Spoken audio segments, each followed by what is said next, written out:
Pagi, puji nama Tuhan ya. Adalah satu kebahagiaan ketika kita boleh berada di dalam tempat ini. Kita saat teduh kembali, kita ketemu kembali. Ayo, kita saat teduh sama-sama sebelum kita melakukan aktivitas. Kita doa dulu ya. Tuhan, terima kasih untuk segala kebaikan yang Tuhan sudah berikan buat kami. Terima kasih untuk hari baru. Terima kasih untuk segala kemurahan yang Tuhan sudah berikan. Sekarang kami mau saat teduh Tuhan. Biarlah pengurapan Tuhan turun.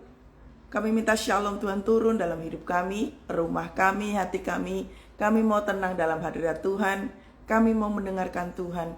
Kami mau diajar sama Tuhan. Agar sepanjang hari ini, semua yang kami lakukan benar. Dan kami menyenangkan hati Tuhan. Urapi hambamu yang menyampaikan isi hatimu. Sembunyikan hambamu ya Tuhan. Dan biarlah semua yang disampaikan adalah isi hati Tuhan. Dalam nama Tuhan Yesus. Haleluya. Amin. Mari kita buka kitabnya di kitab Matius 14, mulai dari ayat yang ke-22 sampai 33. Jadi kita pembahasan hari ini berjudul tentang karena kurang percaya saja. Ya. Sebenarnya masih banyak sekali yang bertanya, kenapa sih Bu? Kita itu ngalami kehidupan kok makin hari makin gak enak ya.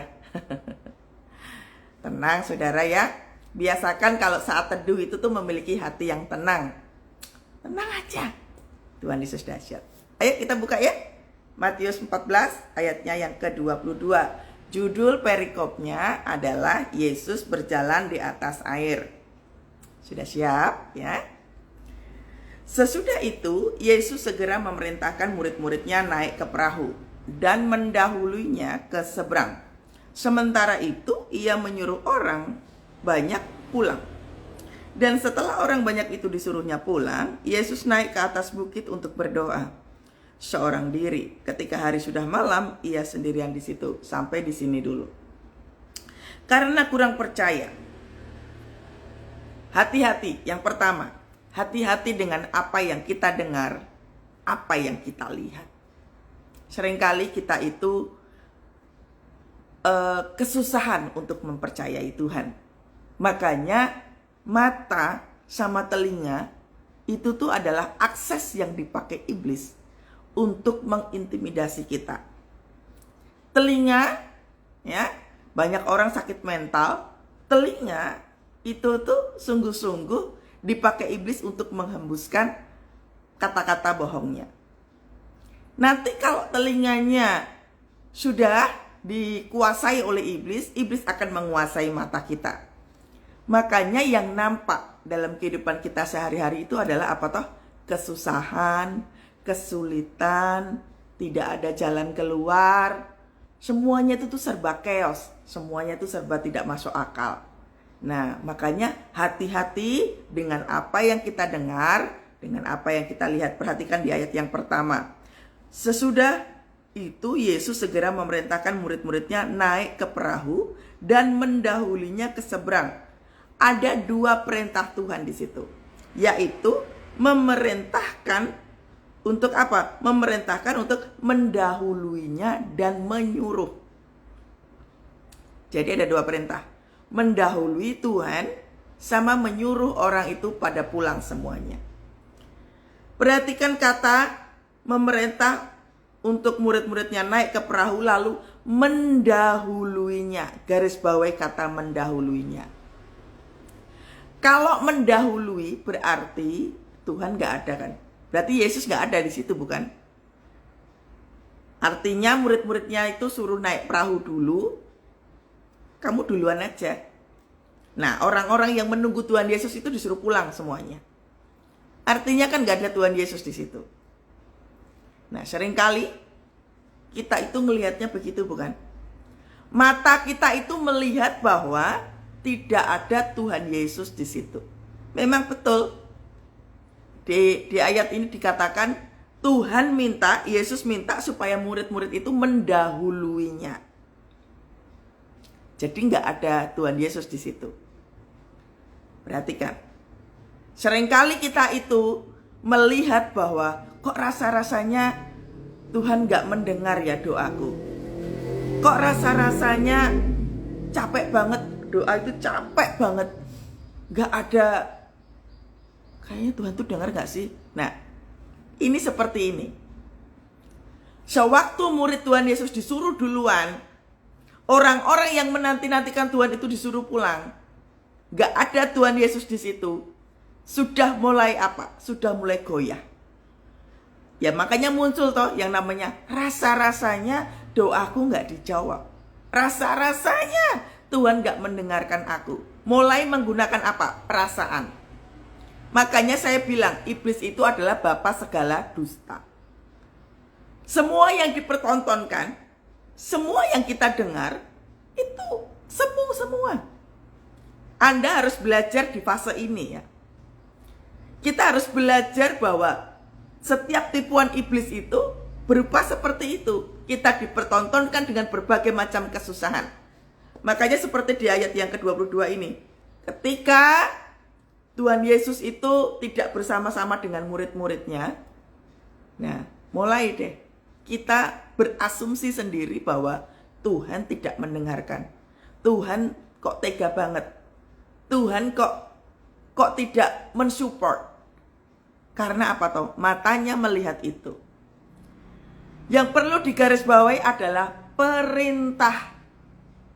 Jadi kalau Tuhan itu memerintahkan, ikutin. Bu, tapi persoalannya taunya dari mana kalau Tuhan memerintah? Makanya saudara, saat teduh. Fungsinya kita saat teduh itu adalah supaya kita bisa mendengar instruksi Tuhan apa. Kalau kita nggak pernah doa, kita tuh kalau cuma doa aja, kita tidak pernah melakukan pujian penyembahan, apalagi baca firman Tuhan, kita tidak tahu instruksi Tuhan apa. Nangkep ya? Jadi di ayat yang ke-22 ini, sudah dibilang kalau Tuhan suruh, lakukan aja. Jangan pernah berasumsi bahwa Tuhan tidak mendengar, Tuhan tidak mensupport. Anda dan saya harus ada di fase itu. Harus ngerti. Pokoknya kalau Tuhan suruh, lakukan saja. Ya. Lalu, dan setelah orang banyak itu disuruhnya pulang, Yesus naik ke atas bukit untuk berdoa. Perhatikan. Yesus sudah memberikan contoh kepada kita semua. Naiklah ke atas bukit. Buat apa? Yesus naik ke atas bukit untuk berdoa. Seorang diri, berdoa seorang diri, artinya Tuhan Yesus aja saat teduh. Padahal Tuhan Yesus itu bisa melakukan banyak hal. Dia punya Bapa di sorga, tinggal minta aja. Tapi Tuhan Yesus tetap saat teduh. Lah bagaimana dengan kita? Tuhan Yesus sudah kasih contoh saat teduh, ya. Ia sendirian di situ karena hari sudah malam. Loh, perhatikan. Hari sudah malam, berarti Tuhan Yesus itu logikanya ini Tuhan Yesus dalam kondisi sudah lelah pelayanan, beraktivitas. Bahkan orang-orang yang masih menunggu Tuhan Yesus aja ditinggalin. Artinya apa? Memprioritaskan Tuhan. Tugas utama Tuhan Yesus adalah melayani. Tapi kalau waktunya berdoa, dia berdoa. Makanya di ayat yang sebelumnya, ia menyuruh orang banyak itu pulang. Artinya Tuhan Yesus tahu prioritas. Iya Pak ya? Nah, sekarang prioritas kita apa saudara? Banyak sekali yang mengutamakan, aduh Bu, saya mesti buru-buru, pekerjaan saya banyak. Tuhan Yesusnya ditinggalin. Jangan heran, kalau kena persoalan sedikit saja, kita tidak memulai hari dengan menyalakan api Tuhan dengan saat teduh.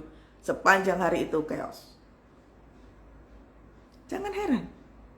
Nah, ikutin. Makanya firman Tuhan itu dibaca, ikutin contoh Tuhan Yesus ini. Amin. Nah, karena kurang percaya. Kalau tadi alasan yang pertama adalah hati-hati dengan apa yang kita lihat, hati-hati dengan apa yang kita dengar. Apa yang menyebabkan kita itu kurang percaya? Kualitas doamu mulai diuji. Nah, ini yang sering kali kita itu suka komplain sama Tuhan. Sudah doa puasa, sudah melakukan pujian penyembahan, mana?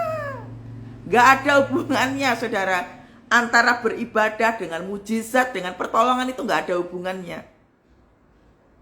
Karena beribadah itu tujuannya bukan supaya ATM-nya Tuhan diberikan ke kita. Bukan supaya hidup kita itu berbahagia terus-menerus. Harus tahu apa tujuan kita saat teduh. Masih banyak ini yang kayak begini. Tujuan hidupnya untuk datang kepada Tuhan itu udah salah. Makanya perlu yang namanya perubahan. Ya. Perahu, nih liatin. Kualitas doamu sudah mulai diuji. Tadi itu ya, yang sudah merasa komplain, yang sudah merasa, sudah melakukan doa, tapi tidak ada perubahan. Nih lihat, kualitas doa kita diuji. Jangan dipikir kalau sudah berdoa terus langsung terima mujizat. Nanti dulu. Semuanya itu butuh pengujian. Hati kita diuji, doa kita diuji, isi pikiran kita ini belum diuji sama Tuhan. Karena yang namanya doa itu bukan SOP. Kalau kita bikin KTP, semua isi administrasi udah langsung selesai. Tidak begitu. Semua yang kita datang kepada Tuhan, hati Tuhan, mata Tuhan itu melihat setiap hati demi hati. Tuhan itu tahu loh kalau kita itu datang kepada Tuhan cuma minta saja. Tuhan tahu itu. Tuhan tahu hamba yang tulus. Tuhan tahu hamba yang sungguh-sungguh mengasihi Tuhan. Tuhan tahu. Makanya saudara, kualitas doa diuji. Perhatikan, kualitas doa diuji itu pada saat apa? Perhatikan ayat yang ke-24.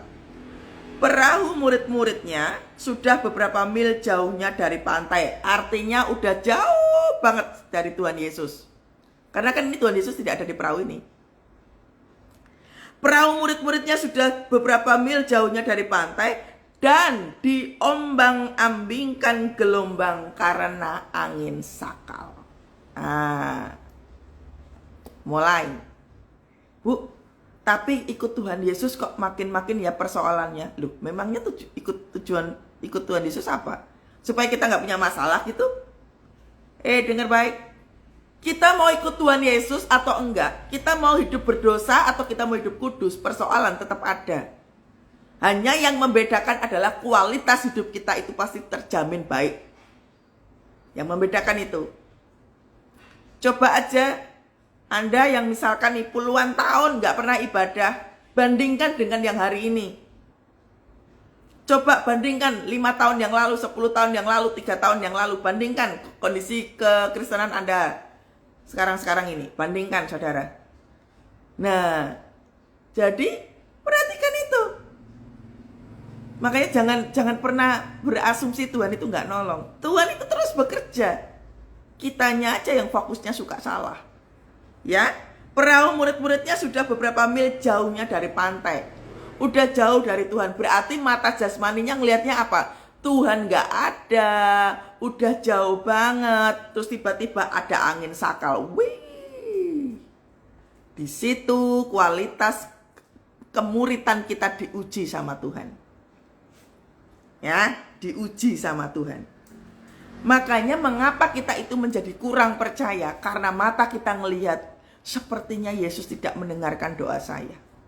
Telinga kita sudah mulai, yang tadinya mendengar pujian penyembahan, yang tadinya baca firman Tuhan, tiba-tiba percuma lah doa. Orang gak ada jawaban kok. Nah, karena telinganya tidak konsisten mendengar tentang pujian penyembahan, mulutnya tidak memuji Tuhan, mulutnya dibiarkan ngomong negatif terus. Karena apa? Matanya melihat kesusahan, tidak ada jalan keluar. Bahkan makin hari makin memburuk keadaannya. Di situ sebenarnya waktunya pengujian. Jadi kalau kita datang kepada Tuhan, semuanya diuji saudara.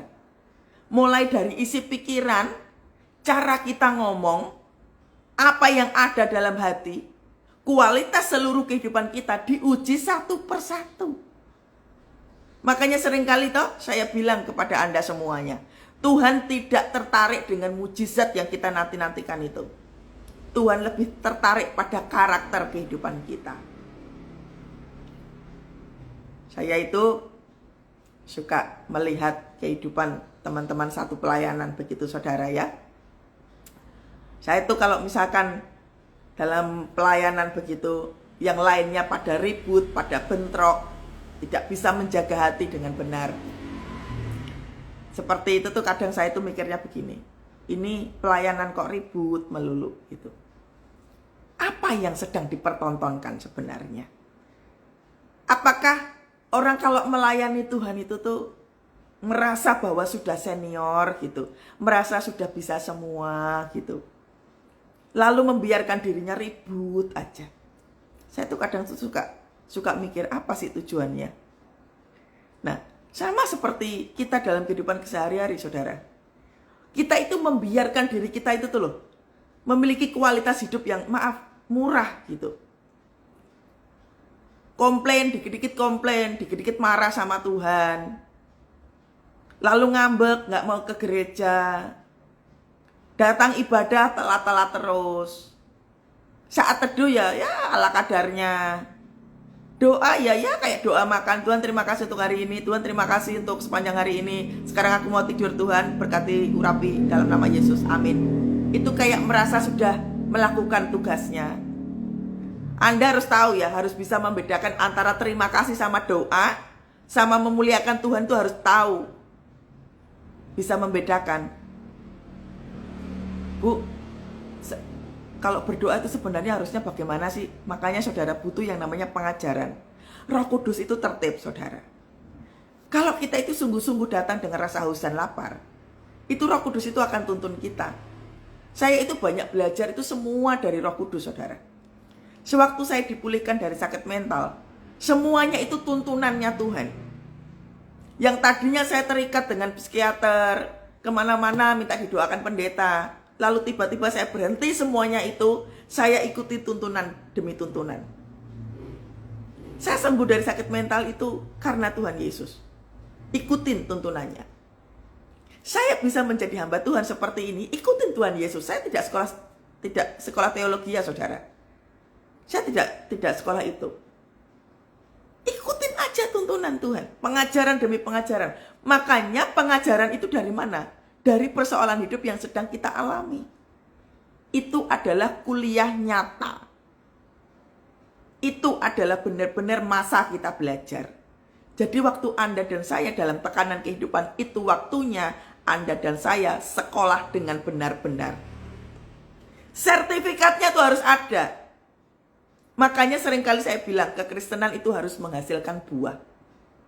Lah buahnya itu apa ya? Sertifikat itu tadi tuh. Kalau kualitas doanya masih tetap kecewa, masih tetap ngambek sama Tuhan, kita masih suka ngutukin orang lain, kita masih suka gosipin orang lain, kita hidupnya nggak jujur, maaf, kualitas kehidupan yang makin menurun seperti itu. Anda harus ngulang lagi sekolahnya. Dijaga kehidupannya, dijaga hatinya, dijaga perkataannya.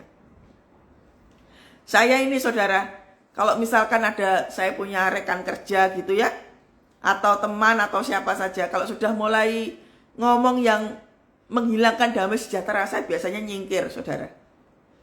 Saya menyingkir dari itu semuanya. Saya nggak mau mendengarkan gosip, nggak mau mendengarkan namanya kejelekan orang. Saya tidak mau mendengarkan hal-hal yang merusak damai sejahtera.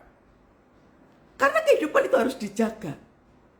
Yang namanya pengurapan Tuhan itu harus dijaga. Ingat loh ya, kita hidup itu tuh harus dalam pengurapan. Amin. Jangan hanya menjadi Kristen biasa. Anda dan saya harus hidup dalam pengurapan Tuhan. Agar supaya baik ini itu terjaga dengan aman. Pastikan Anda dan saya diurapi Tuhan. Karena itu penting. Bu, tapi kalau ribut terus sama pasangan, tetap dijaga hatinya. Karena menjaga hati itu adalah tugas kita. Kita yang harus berjuang untuk menjaga hati itu.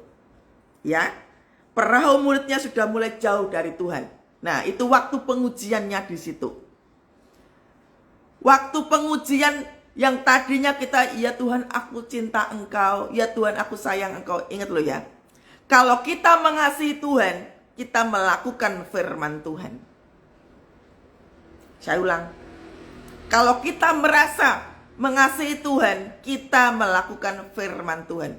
Jadi kalau Tuhan suruh mengampuni, artinya kita harus mengampuni. Itu tanda kita harus mengasihi Tuhan. Galatia menceritakan tentang apa? Kasih. Kasih itu sabar. Waktu kita sabar, berarti kita melakukan firman Tuhan. Kasih itu mengampuni. Waktu kita mengampuni orang yang melukai hati kita, kita sedang melakukan firman Tuhan. Tapi maaf, kalau kita menggunakan ego kita menggunakan kemarahan kita, saudara, Anda sedang sama siapa? Karena di dalam Tuhan senantiasa itu damai sejahtera. Kalau yang dilakukan dalam hati kita itu dengan penuh kemarahan, dengan penuh ego, nggak mau aku mengampuni. Karena circle-nya ya circle ego. Nggak pernah tahu firman Tuhan seperti apa. Makanya saudara jangan hati-hati waktu kita ngomong, Tuhan aku cinta engkau, Tuhan aku sayang engkau. Nanti dulu.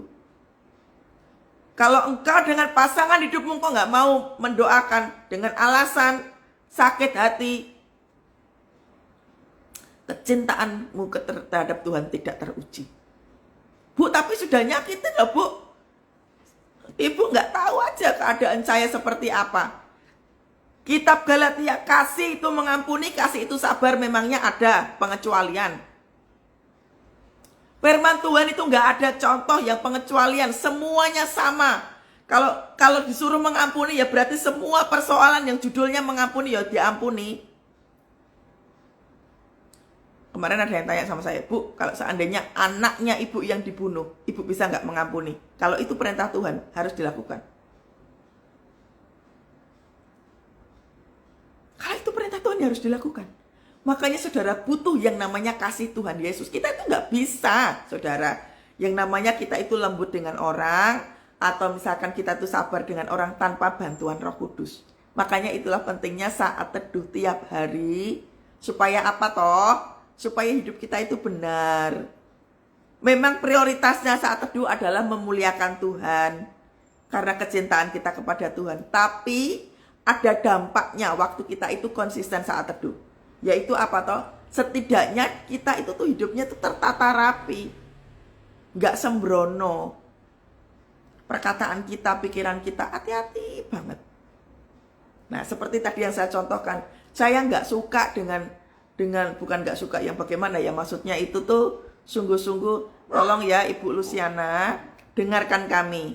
Ya, kalau lagi saat teduh begini, Anda jangan bercerita tentang persoalan Anda pribadi. Anda akan kehilangan firman Tuhan. Ya, biasakan fokus. Tuhan lagi bicara apa? Supaya kita itu lagi dirubah. Ya. Jadi it's okay, kita itu lagi belajar kok. Tiap hari kita belajar. Makanya seperti ini jangan curhat terus. Ini kan waktunya Anda dan saya itu belajar. Amin ya. Berikutnya, kira-kira jam 3 malam datanglah Yesus kepada mereka berjalan di atas air. Nih loh. Tuhan itu tahu saudara. Kalau perahunya itu terombang-ambing Tuhan tahu. Artinya waktu kita ketakutan, waktu kita nggak berdaya, waktu tidak seolah-olah tidak ada jalan keluar, Tuhan tahu. Ini buktinya. Jadi kalau kita itu merasa bahwa kok Tuhan begini sih, kok Tuhan begitu, ini loh buktinya. Coba lihat.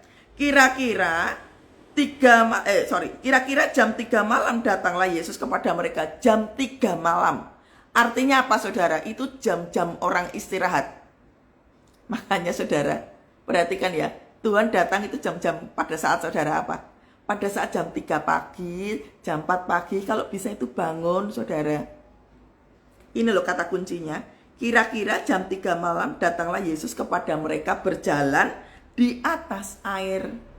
Jadi mujizat, jadi hadirat Tuhan, keteduhan itu terjadi di jam-jam justru pada saat kita kondisinya lelah.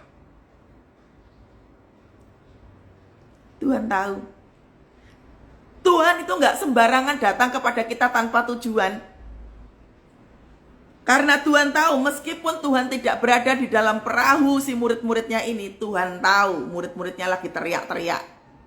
Murid-muridnya tahu, Tuhan Yesusnya tahu murid-muridnya lagi penuh dengan ketakutan. Makanya Tuhan Yesus datang jam 3 pagi. Makanya saudara, jangan sampai kita itu berpikir, aduh bu, boro-boro saat teduh bu, saya itu sudah capek. Tuhan Yesus tidak pernah capek ketemu sama kita. Jam 3 pagi bangun, kalau sudah tahu kondisinya, tekanannya begitu besar, justru bayar harga untuk memuliakan Tuhan. Bayar harga bangun pagi. Bayar harga muji nyembah Tuhan dalam rasa lelahmu, dalam rasa ngantukmu. Makanya kalau saat teduh jangan di atas kasur, saudara.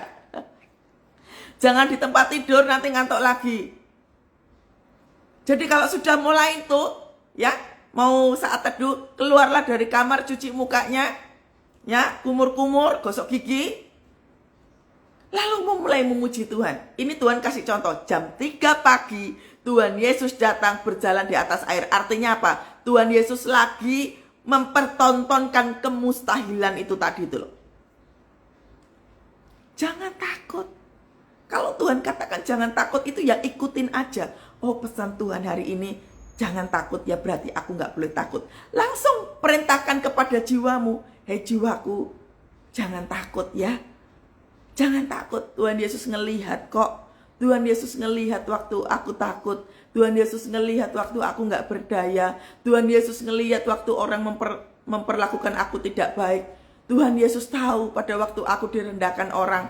Nah, perintahkan kepada jiwamu.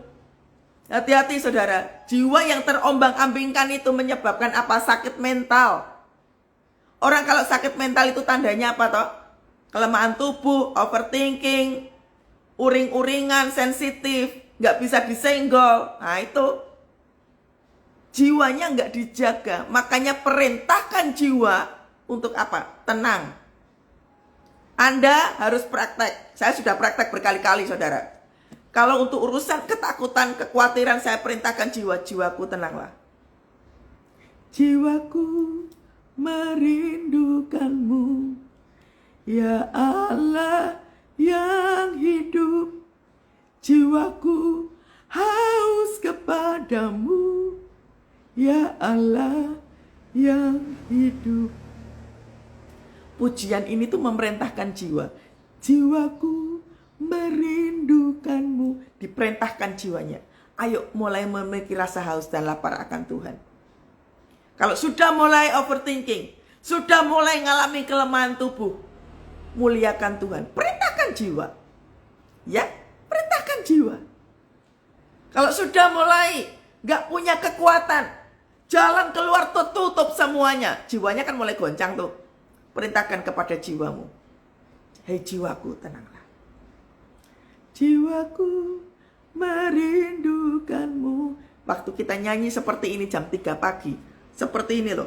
Kira-kira jam 3 malam Yesus datang kepada mereka berjalan di atas air. Hatimu akan teduh. Tadi yang gelisah, hatimu akan teduh. Yang biasanya susah tidur, kita akan mengalami keteduhan. Yang sudah mengalami kepepet yang berkali-kali itu, hatimu akan teduh. Karena Tuhan Yesus datang.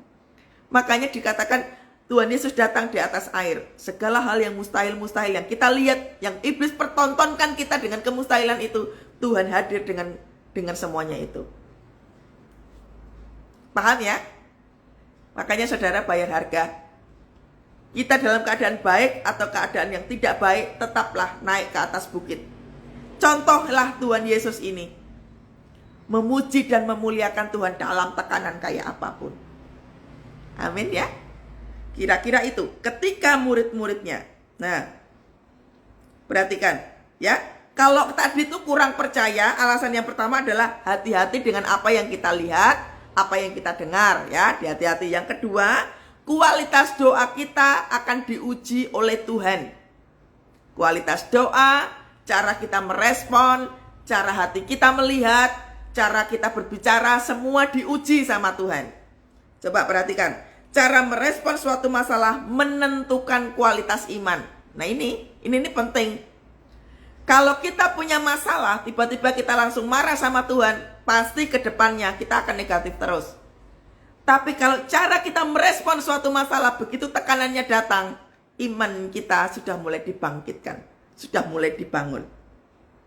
Perhatikan, cara merespon suatu persoalan itu menentukan kualitas keimanan. Perhatikan di ayat yang ke-26. Ketika murid-muridnya melihat Yesus berjalan di atas air, mereka terkejut. Loh, kok bisa ya jalan di atas air? Artinya apa toh? Tuhan itu adalah Tuhan, the way of maker. Dia itu bisa membuat segala sesuatunya yang ada menjadi, yang tidak ada menjadi ada. Berapa banyak saudara kita mengalami mujizat? Coba tulis aja berapa banyak semua mujizat yang sudah kita terima. Semuanya itu tuh kejadian-kejadian mustahil tidak? Banyak banget. Contohnya seperti saya. Saya sakit mental. Orang sakit mental itu tuh kecil sekali yang namanya pulih sempurna. Apalagi sakit mental saya itu begitu parahnya seperti itu. Saya itu parah saudara sakit mentalnya. Tapi coba disembuhkan Tuhan melalui apa? Ujian penyembahan. Makanya sejak saat itu sampai hari ini, pujian penyembahan itu sebagai kekuatan senjata saya yang paling utama.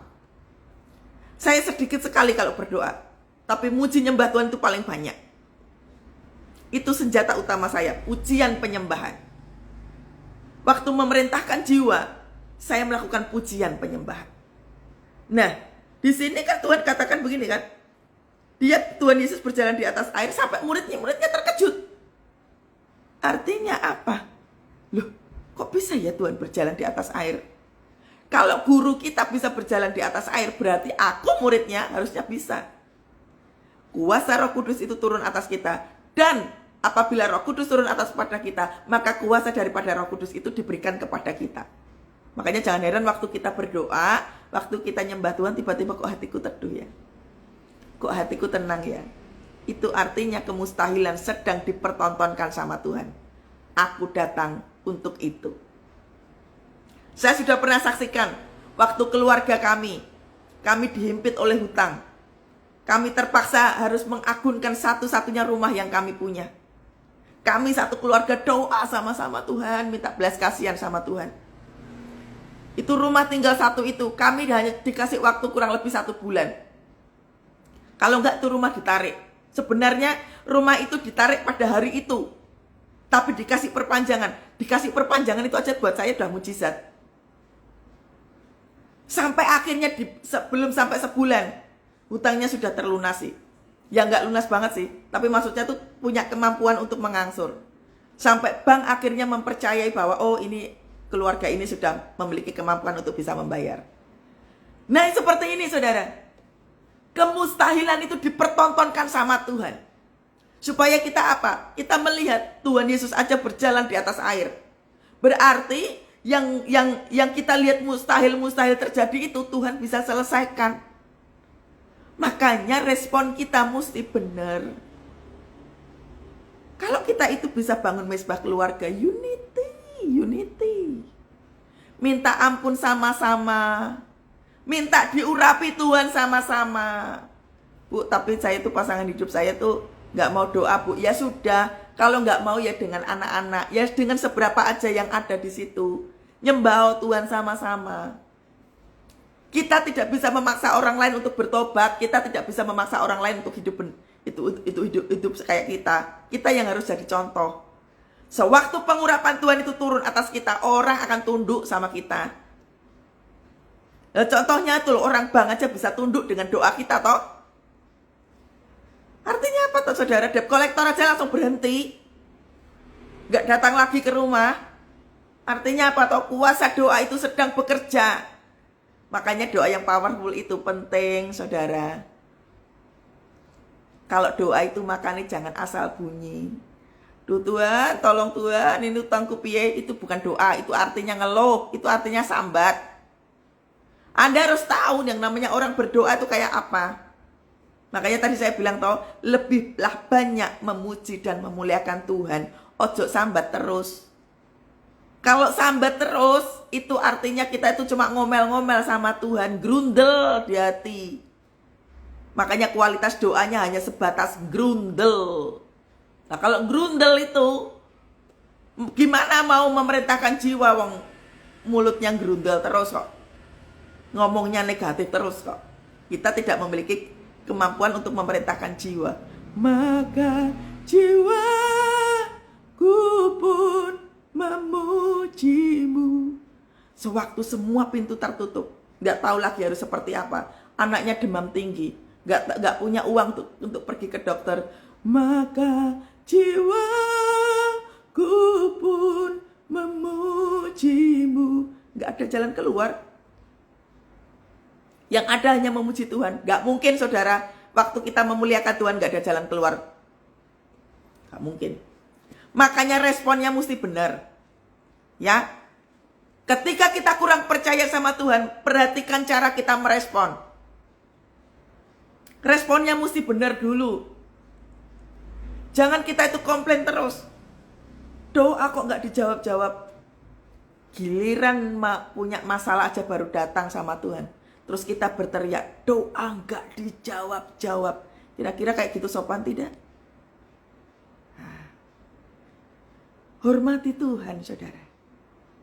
Selama kita tidak menaruh rasa hormat kepada Tuhan, jangan pernah berharap mujizat terjadi.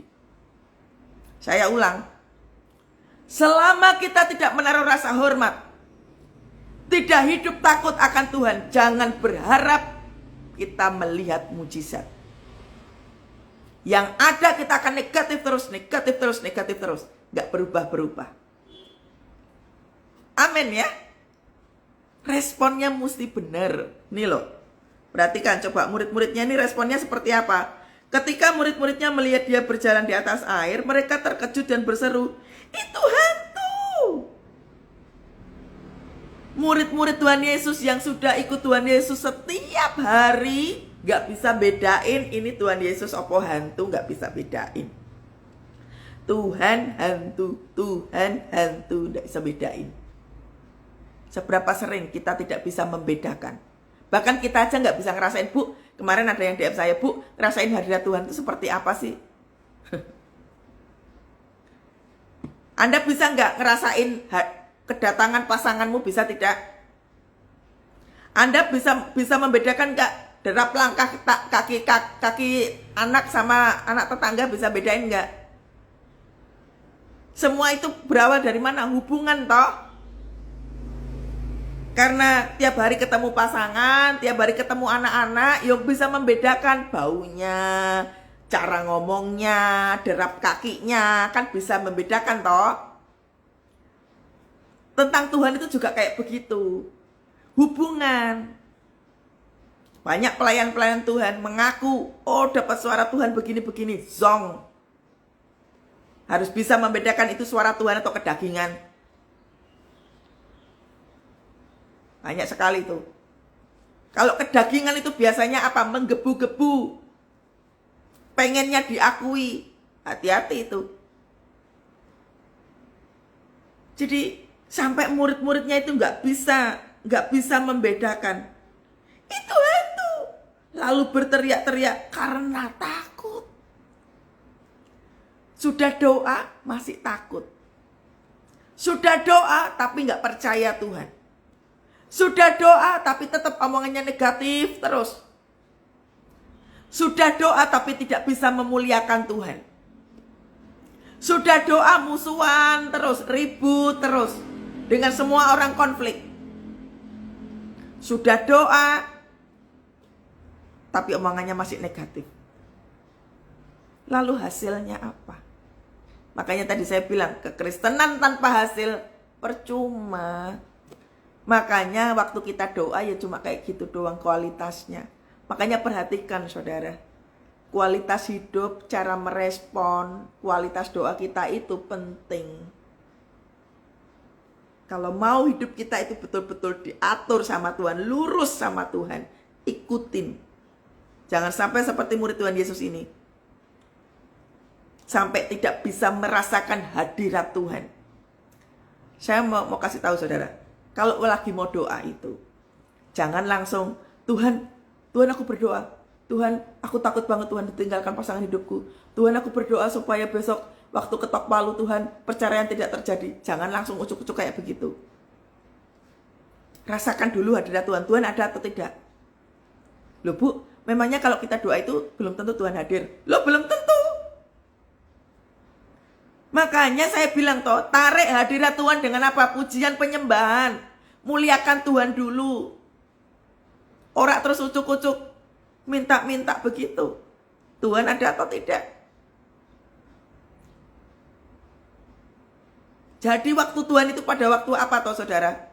Tadi malam kami ada komsel saudara. Ada salah satu jemaat itu dia mengatakan begini. Iya ya Bu, saya itu merasa hari-hari ini tuh kayak pada waktu saya nyapu gitu. Tiba-tiba tuh pengen nyembah gitu. Terus saya tuh mikir, aduh Tuhan gimana ya, ini saya nyapunya belum selesai, nanti saya selesaikan dulu. Saudara, kalau hati tiba-tiba pengen nyembah, kalau rasa-rasanya itu pengen mendoakan seseorang, saat itu juga lakukan. Karena itu adalah waktu perkenanan itu. Kita datang kepada Tuhan itu butuh yang namanya perkenanan saudara. Enggak terus ucuk-ucuk, Tuhan aku berdoa supaya ini itu. Nanti dulu. Tuhan hadir atau tidak, kita butuh yang namanya perkenanan Tuhan. Bereskan hati dulu. Biasakan kalau datang dalam hadirat Tuhan itu tuh, Tuhan ampuni aku Tuhan. Aku salah hari ini Tuhan. Aku tuh hari ini tuh marah-marah Tuhan. Ampuni aku Tuhan. Kuduskan dulu. Anda kalau misalkan di luar hujan sepatunya becek semua, langsung masuk dalam rumah. Kira-kira ribut gak itu seluruh rumah? Sepatu nggak dicopot, kaki nggak dicuci dulu, langsung ucuk-ucuk. Sepatunya becek, begitu ya, penuh dengan tanah, basah, langsung masuk ke dalam rumah. Kira-kira itu penghuni rumah marah tidak? Marah toh? Sama seperti itu. So, waktu kita masuk dalam hadirat Tuhan, jangan ucuk-ucuk langsung ora kula nuwun, nggak ketok pintu dulu, langsung masuk. Tunggu perkenanan itu. Biasakan yang namanya kita itu minta ampun di hadapan Tuhan. Aku ingin memiliki hati yang sepertimu. Hati Tuhan itu seperti apa toh? Lembut, mengampuni, mau diatur, hidup takut akan Tuhan. Aku ingin memiliki hati yang sepertimu. Aku rindu mengasihi seperti kau mengasihiku. Biar ku memuliakan namamu seumur hidupku dan mengasihimu hari ini lebih dari yang lalu.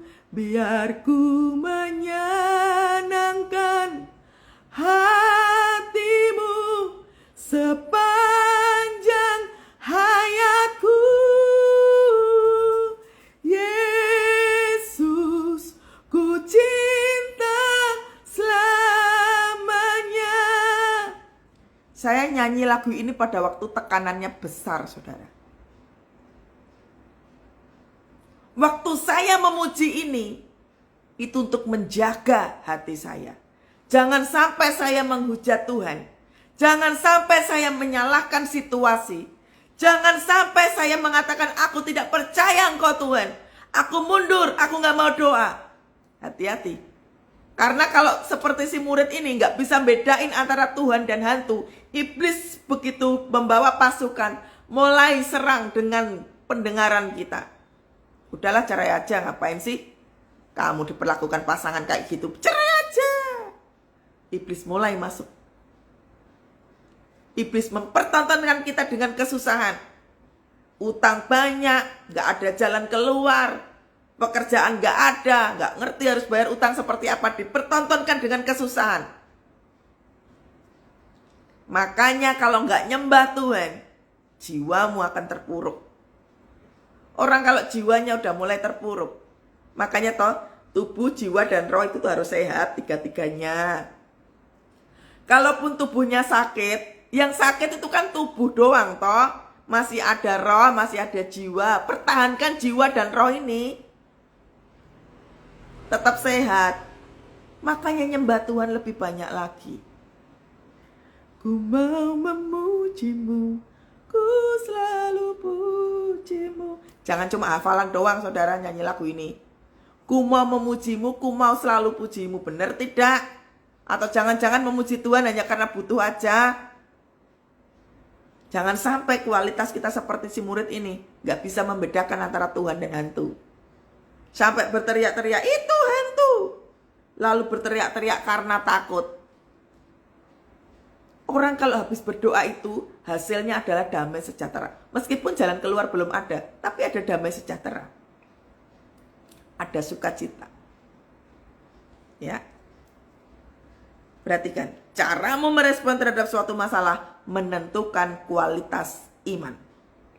Berikutnya, kita itu butuh ketenangan. Kalau mau belajar percaya, butuh yang namanya ketenangan. Ini loh, perhatikan ayat yang ke-27. Tetapi segera Yesus berkata kepada mereka, tenanglah, aku ini, jangan takut. Garis bawahi kata tenanglah. Kalau mau doa itu tenang. Jangan membiasakan diri gerusa-gerusu. Salah itu kalau misalkan, aduh saya frustrasi bu, saya mengurung diri di kamar. Salah itu, jiwamu makin rapuh. Kalau sampai mengurung diri di kamar berjam-jam, lalu kemudian aku butuh healing nih, pergi ke luar negeri, keluar pulau, tapi tetap gak sembahyang, percuma. Apa bedanya sama orang dunia sana yang tidak kenal Tuhan? Ngapain buang-buang uang?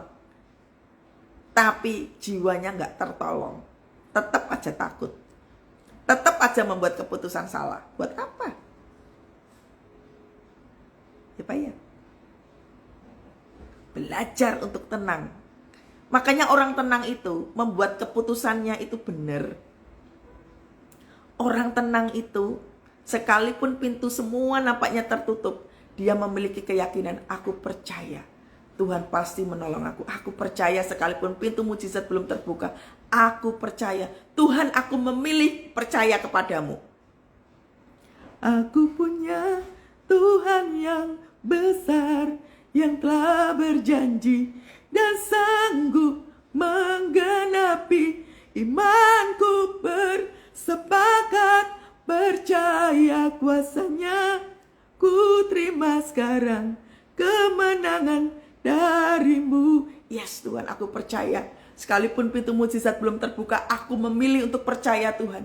Aku memilih untuk percaya Tuhan. Engkau sanggup mengubahkan keadaanku, mengubahkan keluargaku, mengembalikan keluargaku yang hancur, mengembalikan bisnisku yang sempat hancur, mengembalikan rumah yang sudah diakunkan bank ini Tuhan. Aku percaya kepadamu, aku percaya kepadamu. Saudara, Anda yang mau menjual aset untuk bayar hutang, Tuhan katakan, saya nggak tahu ya, ini yang ikut live.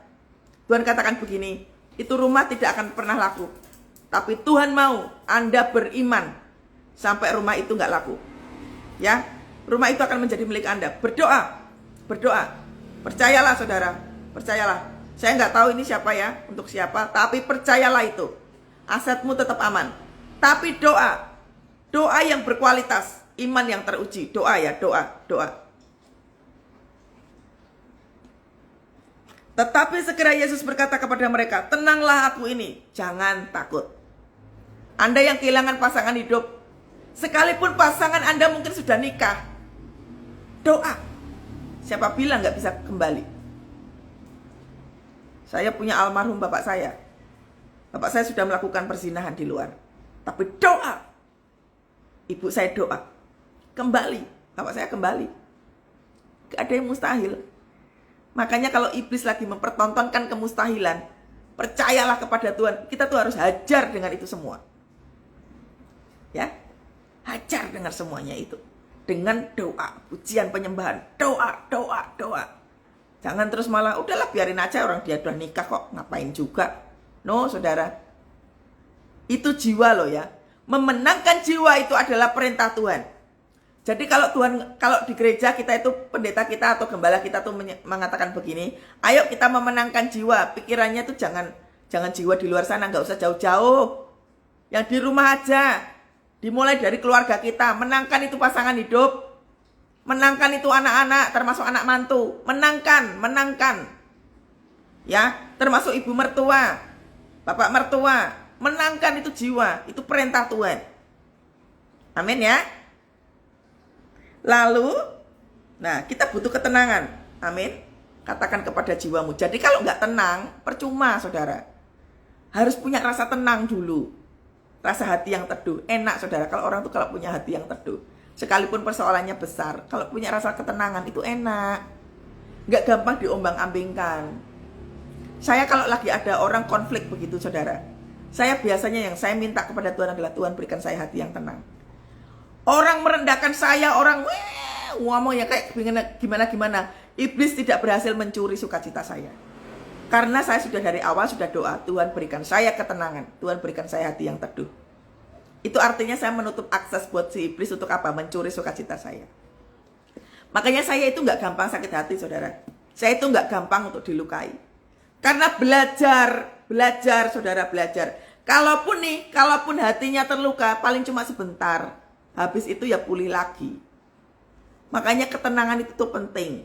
Anda mau ribut dalam pasangan hidup serumah, selama kita itu minta damai sejahtera Tuhan, hatimu akan tenang. Ya. Lalu ayat yang ke-28. Lalu Petrus berseru dan menjawab dia, Tuhan, apabila itu engkau, suruhlah aku datang kepadamu berjalan di atas air. Ini Petrus belajar untuk mengaktifkan iman. Mengaktifkan iman pada saat apa? Ini loh, Petrus bilangnya apa? Berjalan di atas air. Artinya, waktu kita mengaktifkan iman itu justru pada saat kita diperhadapkan dengan yang mustahil itu tadi tuh. Itu waktunya Anda dan saya mengaktifkan iman. Lah caranya mengaktifkan iman seperti apa? Ya tadi tuh. Rumah sudah diagunkan bank, udah mau ditarik sama bank, debt collector udah berjejer di depan rumah. Kita ngangkat tangan kita, aku punya Tuhan yang besar. Waktu kita nyanyi seperti ini, hati kita benar, cara kita hidup benar, gak mungkin Tuhan gak tolong. Gak mungkin. Kalaupun terpaksa rumahnya itu harus ditarik sama bank, Tuhan sudah menyediakan tempat tinggal. Makanya hiduplah benar. Yang dikejar itu hidup benar, jangan yang dikejar itu mujizat. Buat apa kita terima mujizat tapi hidupnya nggak benar? Percuma saudara. Hidup benar. Ya. Kalau keluarga kami aja ditolong, Tuhannya sama loh. Nah berarti Anda gilirannya. Jadi harus berjuang. Amin. Ya. Lalu Petrus berseru kepada Tuhan, Tuhan apabila itu engkau, aktifkan iman. Petrus lagi latihan. Jadi saudara, saya tahu bahwa ada yang sedang bergumul. Ada yang sedang tertekan. Ini yang ikut live. Ada yang sedang tertekan. Ini waktunya Anda mengaktifkan iman. Imanku bersepakat percaya kuasanya. Percaya kuasanya. Ku terima sekarang kemenangan darimu. Suaraku sampai serak saudara. Dari kemarin pelayanan worship leader terus. Sampai suara nentak. Gak masalah saudara. Belum ada jalan keluar, gak masalah. Aktifkan iman terus. Tuhan lagi menguji iman kita. Ingat itu ya. Doanya lagi diuji. Iman kita lagi diuji. Semua isi hati lagi diuji sama Tuhan. Baru rewardnya nanti. Kalau setiap itunya sudah selesai, ujiannya sudah selesai, reward akan diberikan sama Tuhan. Rewardnya itu macam-macam saudara. Terkadang doa kita nggak langsung dijawab. Tuhan jawabnya yang lain dulu. Bagian-bagian yang lain dulu. Tapi pegang kuat. Bukan berarti Tuhan tidak bekerja. Tuhan sedang bekerja. Makanya hati-hati dengan apa yang kita lihat. Hati-hati dengan apa yang kita dengar. Itu tugas kita. Menjaga itu. Ya. Ada bagian Tuhan, ada bagian kita. Bagian kita melakukan doa, pujian, penyembahan, baca Alkitab, dijaga hatinya, dijaga hidup benar. Amin. Ya. Jadi harus beriman dengan sungguh-sungguh. Kata Yesus, nih perhatikan ini ya. Kata Yesus, datanglah. Maka Petrus turun dari perahu dan berjalan ke atas air mendapatkan Yesus. Berjalan, udah bener nih, Petrusnya udah bener saudara. Ya, turun dari perahu, berjalan di atas air mendapatkan Tuhan Yesus. Udah bener nih, udah dipegang nih. Karena ini tulisannya untuk mendapatkan Tuhan Yesus bukan loh ya. Tapi Petrusnya itu sudah turun dari perahu, lalu berjalan di atas air. Petrusnya sudah bisa nih berjalan di atas air, sudah. Lalu sudah mendapatkan Tuhan Yesus. Artinya kalau saya berimajinasi, turun dari perahu, dia sudah berhasil berjalan di atas air, sudah pegang tangannya Tuhan Yesus. Wow, sudah mulai bisa tuh. Tapi, nah, ada tapinya. Perhatikan ayat berikutnya. Tetapi ketika dirasanya, nih loh garis bawahi, dirasanya tiupan angin, takutlah ia dan mulai tenggelam lalu berteriak, Tuhan tolonglah aku. Garis bawahi kata rasanya. Itu tadi yang saya bilang. Iblis itu bapa segala dusta. Ngasih perasaan-perasaan palsu. Makanya seringkali yang kita lihat itu kebanyakan palsu semua. Iblis itu tujuannya melepaskan ketakutan, kekhawatiran. Agar apa toh? Agar kita itu hilang damai sejahtera, hilang sukacita. Kita sembrono hidupnya, kita ribut terus, di rumah tangga ribut terus. Lalu terjadi apa? Perceraian. Setelah perceraian apa? Pasangan hidup sudah dihancurkan, anak-anak yang dihancurkan. Nanti anak-anak sudah dihancurkan, perekonomian dihancurkan, hilang semuanya. Binasa, itu tujuan iblis.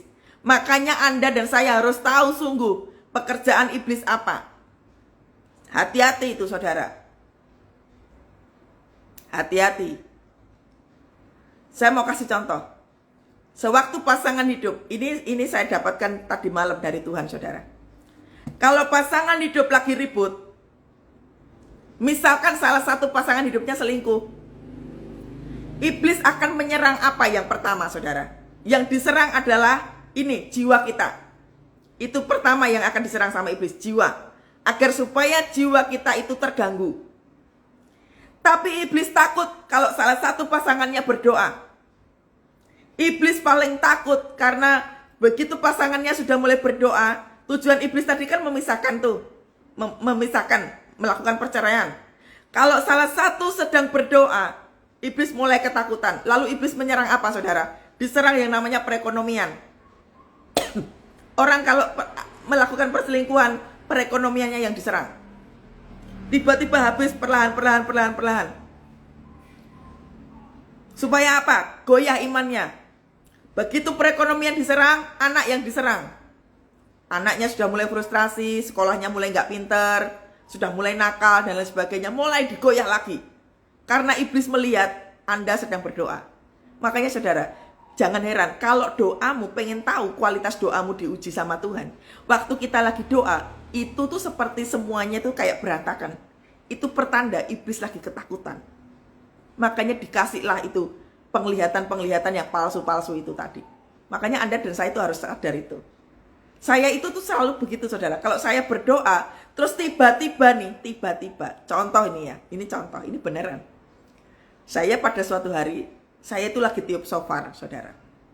Saya lagi tiup shofar, tiba-tiba tetangga sebelah saya itu komplain. Marah gitu. Oh, padahal tetangga saya itu Kristen saudara. Itu komplain karena saya itu tiup shofar. Itu buat saya tertawa saudara. Waktu tetangga saya itu komplain. Saya bilang begini sama iblis. Iblis, kamu takut waktu saya tiup shofar. Kamu takut saya ada di komplek ini. Saya tahu kamu takut. It's okay. Shofarnya akan saya tiup tapi pelan. Iblis sudah mulai goyah. Nah gitu loh saudara. Cara ngelihatnya. Kualitas doa kita itu diuji pada saat itu. Jadi waktu kita itu doa terus tiba-tiba persoalannya belum kelar, itu artinya doamu lagi teruji. Lihat toh, iblisnya sudah mulai goyah. Jadi, jangan terus berhenti. Udah doa, Bu. Gimana sih, Bu? Gak ada jalan keluar. Salah. Terus terabas terus. Anda harus terobos itu. Jangan malah berhenti. Amin. Ya, waktu kita doa nih, doa. Kok pasangan hidup saya itu makin ya Bu, makin kasar. Itu artinya iblis lagi bertahta atas orang yang kasar itu. Artinya doamu itu menggetarkan iblis. Terus, maju terus. Jangan berhenti. Ya, mesti ngerti itu. Ya. Tetapi ketika dirasanya, makanya garis bawahi, dirasanya. Semua perasaan-perasaan takut, khawatir, itu tuh palsu, saudara.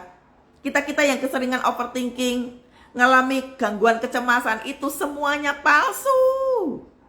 Jangan Anda itu tuh mau iniin sama si iblis. Semua gangguan kecemasan, rasa takut yang berlebihan, khawatir yang berlebihan, semuanya itu palsu. Tidak pernah terjadi.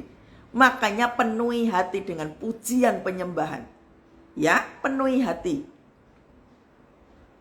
Tuhan akan menolong. Segera, nih loh, ayat yang ke-31.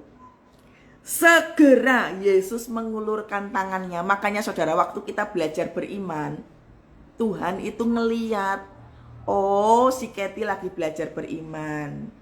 Waktu kitanya jatuh, kayak si Petrusnya jatuh, lalu ini Loli, segera Yesus mengulurkan tangannya. Makanya jangan negative thinking sama Tuhan. Gak mungkin Tuhan itu gak nolong, saudara. Segeralah Yesus mengulurkan tangannya, memegang dia dan berkata, "Hei orang yang kurang percaya, mengapa engkau bimbang?"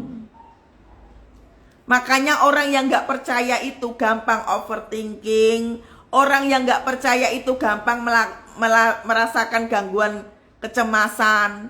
Orang yang kurang percaya itu gampang frustrasi. Beberapa waktu yang lalu saudara, saya itu baca komenan sama orang-orang yang intinya begini. Orang itu ya kalau lagi frustrasi dibilang gak beriman. Orang itu ya kalau lagi depresi dibilang kurang doa. Dasarnya memang itu. Jadi jangan mengasihani diri sendiri. Makanya pentingnya saudara kita itu melakukan doa, pujian, penyembahan. Itu penting. Agar supaya apa? Iblis tidak menguasai tubuh, jiwa, dan roh. Kalau tiga-tiganya dikuasai sama iblis, kita gampang yang namanya melo, mengasihani diri sendiri. Ya kayak tadi tuh, orang depresi, orang frustrasi kok dibilang gak beriman. Nah, mulai mengasihani diri sendiri. Karena dasarnya itu apa, saudara? Ketika bangunan kekristenan kita itu di atas pasir, makanya begitu kena angin, sepoi-sepoi, ambruk. Makanya apa? Muncul yang namanya perasaan ingin dikasihani, ingin diperhatikan, pengennya ingin dimengerti. Lu gak tahu sih perasaan gue, lu gak tahu sih gue hidupnya hancur-hancuran begini, pengen dimengerti. Padahal itu karena dasarnya di atas pasir. Makanya saudara, doa, pujian, penyembahan itu penting. Kedepankan itu. Agar supaya iblis itu tidak memberikan perasaan-perasaan palsu. Kayak siapa itu namanya, si Petrus ini. Sudah benar itu, dia sudah turun, ya toh? Sudah berjalan di atas air, begitu banyak kejadian-kejadian mustahil yang dialami Petrus. Tapi di tengah jalan, hanya gara-gara Tuhan tidak mengabulkan doa kita hari ini, lalu kita memutuskan hubungan dengan Tuhan, itu kan ngawur, itu kan konyol. Udah terima mujizat banyak, hanya gara-gara hari ini Tuhan belum tolong, langsung kita membabat habis. Adalah gak doa-doaan. Emang mbok pikir mujizat-mujizat yang sebelumnya siapa yang bikin? Kamu sendiri yang bikin. Kan itu semua pemberian Tuhan. Nah, jangan kerdil. Jangan kerdil iman. Cuman gara-gara doa belum dijawab aja terus langsung menjudge Tuhan sebagai Tuhan yang tidak support. Jangan kerdil iman. Ya. Aktifkan. Justru pada saat kita itu mengalami tekanan kehidupan, waktunya tegak berdiri. Ya. Sekarang tegaklah kepalaku, hadapi lawanku yang berada di sekelilingku. Musuh kita bukan orang lain loh. Ini pujian bukan ngomong tentang siapa-siapa, bukan. Musuh kita itu diri kita sendiri, dari ketakutan, kekhawatiran, dari serangan-serangan si iblis. Berupa apa? Gangguan kecemasan, overthinking, dihembuskan rasa supaya kamu gak percaya sama Tuhan. Itu loh musuh kita tuh itu, bukan manusia, saudara. Tegakkan kepala, jangan nunduk terus. Udahlah, saya memang ditakdirkan Tuhan miskin, saya memang ditakdirkan Tuhan itu untuk hidupnya ya kayak gini ya udah. Jangan rendah diri, saudara. Anda dan saya itu diciptakan Tuhan itu berharga. Anda dan saya diciptakan Tuhan dahsyat. Jangan rendah diri. Amin. Ya. Saya tahu saudara yang live ini ada yang rendah diri, saudara. Anda dan saya tidak rendah diri, saudara. Anda dan saya itu berharga di mata Tuhan. Kalaupun orang merendahkan kita, katakan kepada jiwamu, aku berharga di mata Tuhan. Ini loh, seorang Kathy yang dulu itu direndahkan oleh teman-teman saya karena saya mengalami gangguan mental. Tapi coba dipakai Tuhan, begitu gangguan mentalnya disembuhkan sama Tuhan, dipakai Tuhan, dahsyat toh untuk ketemu Anda ini. Siapa bilang saya tidak bodoh, saya tidak tolol seperti yang pernah diucapkan oleh orang-orang pada waktu itu. Saya bukan orang yang gila seperti yang diucapkan oleh teman-teman saya itu. Saya berani mengatakan bahwa aku Kathy diciptakan Tuhan sempurna. Aku Kathy diciptakan Tuhan begitu luar biasa. Aku Kathy diciptakan Tuhan untuk berguna bagi pekerjaan nama Tuhan. Amin ya. Jangan rendah diri. Rendah diri itu dari iblis. Jangan mau seperti itu. Harus perkatakan itu dengan penuh iman ya. Lalu mereka naik ke perahu dan angin pun redalah. Nah, makanya belajar saudara, belajar percaya sama Tuhan, belajar percaya. Dan orang-orang yang ada di perahu menyembah Dia, katanya, sesungguhnya Engkau anak Allah. Jangan kita tuh ngelihat mujizat dulu baru percaya Tuhan. Ya kualik saudara, kebalik. Kita itu justru belajar percaya, belajar beriman justru pada saat semuanya itu serba mustahil. Amin ya. Jadi 5 hal. 5 hal mengapa kita ini kurang percaya. Yang pertama, hati-hati dengan apa yang kita lihat dan apa yang kita dengar. Lalu yang kedua, kualitas doa kita sedang diuji sama Tuhan. Jangan komplain terus, sudah merasakan melakukan ini itu. Lihat, doa kita, iman kita, kualitas hidup kita lagi diuji sama Tuhan. Cara merespon suatu masalah menentukan kualitas iman. Ya, kalau respon kita negatif, iman kita akan cenderung negatif. Yang keempat, kita butuh yang namanya ketenangan. Untuk belajar percaya sama Tuhan butuh yang namanya tenang. Ya. Lalu yang 5, kurang percaya sama dengan komplain. Orang kalau kurang percaya komplain terus. Sudah merasa doa, sudah merasakan doa puasa, sudah baca Alkitab, sudah melayani Tuhan. Mana Tuhan, mana Tuhan? Ini komplain. Karena apa? Tidak percaya. Sudah saudara, waktunya praktek ya. Anda dan saya waktunya praktek pagi hari ini. Dipraktekkan. Kita percaya firman Tuhan hari ini meneguhkan, menguatkan Anda dan saya. Ayo kita doa. Tuhan terima kasih. Engkau luar biasa buat kami Tuhan. Engkau mengajarkan kami bagaimana kami harus percaya kepadamu. Tuhan, kami tegakkan kepala kami. Kami memang banyak sekali melihat bahwa semua pintu sepertinya tertutup. Tapi kami mau percaya kepadamu bahwa Allah kami Allah yang besar. Tuhan kami Tuhan yang dahsyat. Engkau sanggup melakukan segala perkara ya Tuhan. Kami percaya kepadamu, kuasa-Mu sempurna ya Tuhan. Hamba-Mu berdoa untuk jemaat-Mu yang ada di live ini ya Tuhan Yesus. Setiap pergumulan hidup yang hamba-Mu, anak-anak-Mu sedang alami ya Tuhan Yesus. Tuhan, biarlah Engkau hadir memberikan keteduhan hati buat mereka. Tuhan, Engkau memberikan kekuatan. Tuhan, Engkau memberikan semangat buat mereka pagi hari ini Tuhan. Kami percaya kepadamu, apa yang sudah kami dengar, pengajaran apapun yang sudah kami dengar, kami mau praktek Tuhan. Kami percaya Tuhan kami jauh lebih besar dari semua masalah yang kami hadapi. Kami percaya Tuhan kami jauh lebih dahsyat dari semua ketakutan yang kami alami. Tuhan beserta kami, Tuhan bersama-sama dengan kami. Segala perkara dapat kami tanggung di dalam Tuhan yang memberikan kami kekuatan. Di dalam nama Tuhan Yesus, hamba-Mu berdoa. Kekuatan baru mengalir atas setiap jemaat-Mu. Dalam nama Tuhan Yesus, ada sukacita dan damai sejahtera mengalir atas anak-anak-Mu ini ya Tuhan. Kami berdoa untuk mereka yang lagi mengalami sakit ya Tuhan. Sekalipun tubuh mereka sakit, tetapi biarlah hati mereka penuh dengan pujian penyembahan ya Tuhan. Di dalam nama Tuhan Yesus. Di dalam nama Tuhan Yesus, bagi yang bergumul dengan pasangan hidup, koralaraba ya sikalaraba. Saudara, Anda yang memiliki pergumulan dengan pasangan hidup, angkat tanganmu saudara. Koralarabaya sikar laraba. Tuhan, Kau melihat anak-anak-Mu yang sedang bergumul dengan pasangan hidup mereka ya Tuhan. Biar Engkau Tuhan Allah yang intervensi Tuhan Yesus. Ini waktunya keluarga-keluarga Tuhan dipersatukan. Ini waktunya keluarga-keluarga ngalami mujizat pemulihan daripada Engkau. Biar Engkau mengembalikan ya Tuhan keluarga-keluarga yang sudah diporak-porandakan oleh roh jahat ya Tuhan. Tapi biarlah kuasa-Mu turun Bapak. Di dalam nama Tuhan Yesus, urapi anak-Mu ini Tuhan yang mengalami permasalahan dengan pasangan hidup mereka ya Bapak. Lepaskan berkat-Mu ya Tuhan untuk mereka ya Tuhan. Terima kasih berkat Allah Bapa, Putra dan Roh Kudus menyertai kita semua mulai pagi hari dan sampai selama-lamanya. Apa saja yang kita kerjakan atas perkenanan Tuhan dibuat Tuhan menjadi berhasil. Perkenanan Tuhan turun atas setiap kami di dalam nama Tuhan Yesus, di dalam nama Tuhan Roh Kudus. Haleluya. Amin. Selesai? Selamat beraktivitas. Ayo waktunya praktek belajar mempercayai Tuhan. Tuhan Yesus memberkati. Shalom.